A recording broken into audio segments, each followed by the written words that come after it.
महत्त्वाची बातमी आहे।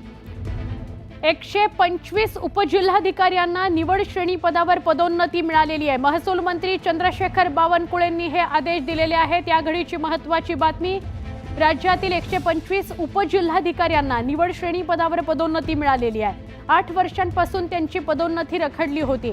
राज्यात लवकरच 80 अतिरिक्त जिल्हाधिकारी पदं भरली जातील। शासन निर्णय जारी करण्यात आलेला आहे।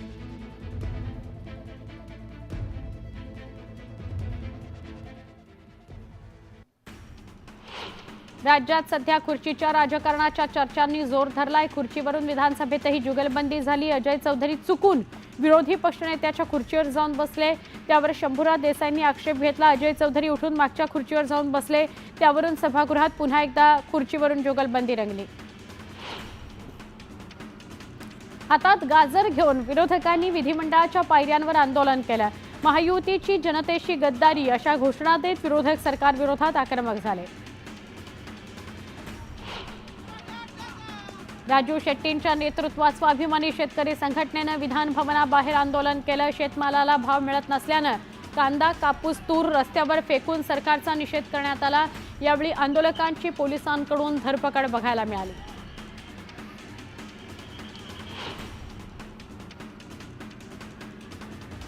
पुण्यात रवींद्र धंगेकरांच्या महायुतीतील शिवसेना प्रवेशावरून भाजप नाराज झालाय। कसबा विधानसभा मतदारसंघातील भाजपच्या अनेक पदाधिकाऱ्यांनी रवींद्र धंगेकरांच्या शिवसेना पक्षप्रवेशाचा निषेध केला। पक्षप्रवेशासाठी धंगेकरांवर दबाव टाकण्यात आला। प्रतिभा धंगेकरांच्या जागेवर भाजपनं वक्फ बोर्डाचा दावा केलाय। धंगेकरांनी प्रवेश करावा म्हणून त्यांची आर्थिक कोंडी करण्यात आली असा दावा संजय राऊतांनी केलाय। धंगेकरांच्या पत्नीवर अटकेची टांगती तलवार निर्माण झालेली आहे, त्यामुळे या सबबीखाली आमचे प्रिय रवींद्र धंगेकर हे शिंदे गटात प्यारे झाले असं राऊत म्हणाले।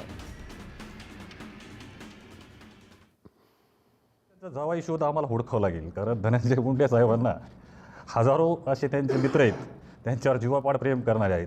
तेच मी सर्वप्रथम सांगितलं की आम्हाला फक्त धनंजय देशमुखांना, आपले संतोष देशमुखांना या न्याय पाहिजे। याच्यासाठी धनंजय मुंडे साहेबांचा कुठलाही कार्यकर्ता आम्ही आज बोलत नाहीत, आणि ते न्याय आपल्याला न्यायव्यवस्थेकडून घ्यायचा असल्या कारणानं अशा प्रकारच्या सनसनाट्या आम्हाला निर्माण करायच्या नाहीत। नाहीतर आम्हालाही बोलता येतं, सुरेश दसांबद्दल बोलता येतं, जे कोणी बोलतेत। आज सुरेश दस किती धुतल्या तांदळाचे आहे ते दिसतंयच आपल्याला, कारण त्यांचा खोक्या आज बाहेर पडलेला आहे। आणि या खोक्याचा आका कोण आहे? कारण ते स्वतःच म्हणतात की हा तो एक साधा कार्यकर्ता आहे, आणि असा साधा कार्यकर्ता जर 200 मोरं हरणं कापून खातो, मग याच्या मागं हा सुरेश दस नसतील एक हे कुठं सांगता येईल? आणि ह्याच्यामध्ये सुरेश दस 100% आहेत, आणि त्यांनासुद्धा याच्यामध्ये आरोपी केलं पाहिजे, ही बी माझी या ठिकाणी मागणी राहणार आहे। आपण जर बघितलं तर आजवर धनंजय मुंडेवर राजकीय स्वरूपाचे आरोप होत होते, परंतु प्रथमच कौटुंबिक स्वरूपाचे देखील आरोप केले गेले। काय कारण असावं या सगळ्या? निश्चितपणे आता काय राहिलंच नाही ना, आता काय दुसरा आरोप करायला काय राहिलं नाही, म्हणून कौटुंबिक हल्लेसुद्धा त्या ठिकाणी केले जात आहेत। पण कुठवर सहन करायचं? एक सहनशक्तीची पण एक मर्यादा असते।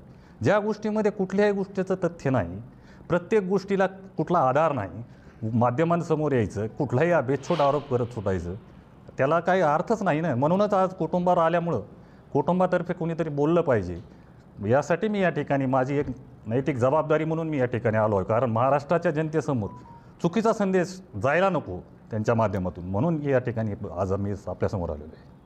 हा विषय झाला, पण जे विषय परळीचे गाजत आहेत, विशेषतः जे चार्जशीट आलं त्या चार्जशीटमध्ये तुम्ही ज्या कार्यालयामध्ये बसताय त्या जगमित्र कार्यालयाचा सुद्धा उल्लेख आला की जी काही खंडणी मागण्यात आली वाल्मीकर यांच्याकडून, तर ती खंडणी या कार्यालयातूनच मागण्यात आली असं स्पष्टपणे लिहिलेलं आहे। आपल्याला माहिती आहे इथं काय चालायचं? नाही, मला माहीत नाही की चार्जशीट मी पूर्णपणे वाचलेली नाही, पण जे काय असेल ते तपासा। ती चार्जशीट आहे म्हणजे कोर्टासमोर ती गोष्ट गेलेली आहे, न्यायप्रविष्ट आहे, आणि कोणीही या ठिकाणी आम्ही कोर्टाचा अवमान कधी करणारच नाहीत। आम्ही सरळ म्हणतोय की जे काही याच्यामध्ये कोण दोषी असतील त्यांना शिक्षा झाली पाहिजे। धनंजय मुंडे साहेब तर पहिल्या दिवसापासून म्हणतायत, पंकजाताई म्हणतायत, असं कुठलाही विषय समजू नये की मुंडे कुटुंबाचा या आरोपींच्या मागे याचा त्याचा कसलाच संबंधच नाही ना, की आम्ही पहिल्यांदापासूनच मागणी करतो की यांना कडक शासन झालं पाहिजे। पण एवढं सगळं झाल्यानंतर तुम्हाला असं वाटतं का की परळी शहरामध्ये, परळी परिसरामध्ये अथवा अशा काही घटना घडत होत्या ज्यामध्ये आपल्यावरही काही आरोप झाले होते मध्य काळामध्ये, की काही चुकीचं चालत होतं, किंवा या काळामध्ये जे आरोप झाले ते आरोप कशासाठी करण्यात आले किंवा त्याचा आधार काय होता? आरोप हे राजकीय प्रेरित आहेत. राजकारणात म्हणजे धनंजय मुंडे साहेबांना असं तुम्ही राजकारणा म्हणजे ह्याच्यामध्ये हरवू शकत नाहीत. त्यामुळे त्यांना बदनाम केलं जातं आहे. परळीची तशी ॲक्च्युअल परिस्थिती नाही आहे. ही घटना जी घडली आहे ती अतिशय दुर्दैवी आहे. त्याचं कुणीच समर्थन ज्याला माणसाचं काळीज आहे असा कुठलाही माणूस त्याचं समर्थन करू शकत नाही. पण नाहक त्या ठिकाणी परळीची जी आज बदनामी त्या ठिकाणी होत आहे याचं खरंच अतिशय वाईट वाटतं. तुम्ही पहिल्यापासून जर संतोष देशमुख हत्याप्रकरण पाहिलं असेल तर त्या सगळ्या प्रकरणामध्ये जे आरोप झाले त्यातले 2-3 आरोप कायम सातत्याने होते. त्यातला एक आरोप असा होता की परळीमध्ये राखेची वाहतूक होते, अवैध पद्धतीने होते, वाळू मोठ्या पद्धतीने बाहेर उपसली जाते, त्यात अगदी गाड्या लावून स्टाईलने गाडी म्हणजे वाळू बाहेर काढली जाते. हे आरोप मी ऐकले. हा आरोप मी ऐकलेत ना, पण या आरोपात कुठलंही तथ्य नाही. कारण थर्मलची जी राख आहे वेस्टेज राख असते, जे की आज आपण पाहिलं, मी लहानपणापासून पाहतो आपल्या इटके कॉर्नर चौकामध्ये एक बोर्ड लावलेला आहे की ती राख खऱ्या अर्थानं ती वेस्टेज राख आहे आणि ती लवकर उचलली पाहिजे. ती जर तशीच ठेवली तर आजूबाजूला प्रदूषण त्या ठिकाणी मोठ्या प्रमाणात होतं. आणि आज आपण विटभट्ट्यामध्ये म्हणजे विटांमध्ये जी राख वापरतो ती तिथलीच राख आहे ना, आणि आजूबाजूच्या थोडासा उद्योगधंदा त्या ठिकाणी मिळतो, एवढंच त्या राखेचा विषय आहे. पण त्याला आवचा भाऊ करून कुठंतरी कुणाकडे 100 टिप्पर आहेत, कुणाकडे 200 टिप्पर आहेत. मला तर एवढं तुमच्या माध्यमातून म्हणायचं आहे की सुरेश दासांकडून आपण ज्याच्याकडे समजा माझ्याकडे किती टिप्पर आहेत त्याच्या RC बुकची मागणी आपण केली पाहिजे. ते त्याचे पुरावे मागितले पाहिजेत. आता ते आरोप करून पळून जातात, लगेच दुसरा आरोप करतात, मग पहिले आरोप विसरतात. आता तुम्ही मागा राख, खरंच राखेमध्ये किती टिप्पर चालतात, किती कुणाचे, ते ज्याच्याकडे 100 टिप्पर बनले होते ज्याच्याकडे त्यांचे RC बुक वगैरे ते द्या म्हणावं, त्याचा पुरावा तुम्ही मागितला पाहिजे. मला या ठिकाणी साहेब खरंच सांगावंच वाटतं ते. साधारणतः 2 ते 2.5 महिन्यापासून हे सगळे आरोप होत आहेत, परंतु त्यानंतर तुम्ही आज माध्यमांसमोर येऊन ही भूमिका स्पष्ट करताय. उशीर झाला सगळ्या गोष्टी? नाही, उशीर माझ्यातर्फे नाही झाला. माझा विषय एवढाच होता की माझ्या कुटुंबावर अतिशय चुकीच्या पद्धतीने आरोप होत आहेत.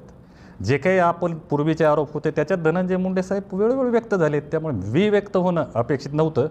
त्यामुळे आज खरंच कुटुंबावर आलं. आमच्या घरातील सर्वात ज्येष्ठ व्यक्ती ज्यांनी की सर्वांनी म्हणजे त्यांनीच आम्हाला लहानाचं मोठं केलं आहे. मग अशा विषयी चुकीची जर गोष्ट जात असेल तर माझ्या मनाला त्या ठिकाणी पटलं नाही, म्हणून मी आज या ठिकाणी आपल्यासमोर आलो. आपण म्हणालात की धनंजय मुंडेच्या पाठीमागे पूर्ण मुंडे कुटुंबीय आहे, परंतु पंकजा मुंडेंनी असं म्हटलं होतं की धनंजय मुंडेंनी याच्या पूर्वीच राजीनामा देणं गरजेचं होतं. नाही, त्याच्यावर त्यांनी स्पष्टीकरण दिलं असेल असं मला वाटतंय. मी त्याच्यावर बोलणं, मोठ्या भावा बहिणीबद्दल बोलणं मला काही संयुक्तिक वाटत नाही. चला, ओके, धन्यवाद. धनंजय मुंडेंचा भाऊ अजय मुंडे यांनी पत्रकार परिषद घेतली. आज कुटुंबावर आरोप होत आहेत, कुटुंबावर लांछन लावलं जातं आहे, म्हणून मी मीडियासमोर आलो आणि आपली प्रतिक्रिया, आपली भूमिका मांडतो आहे. धनंजय मुंडेंवर जे जे आरोप होत आहेत त्याच्याविषयी ते वारंवार बोलत आलेले आहेत, प्रतिक्रिया देत आलेले आहेत. पण अशा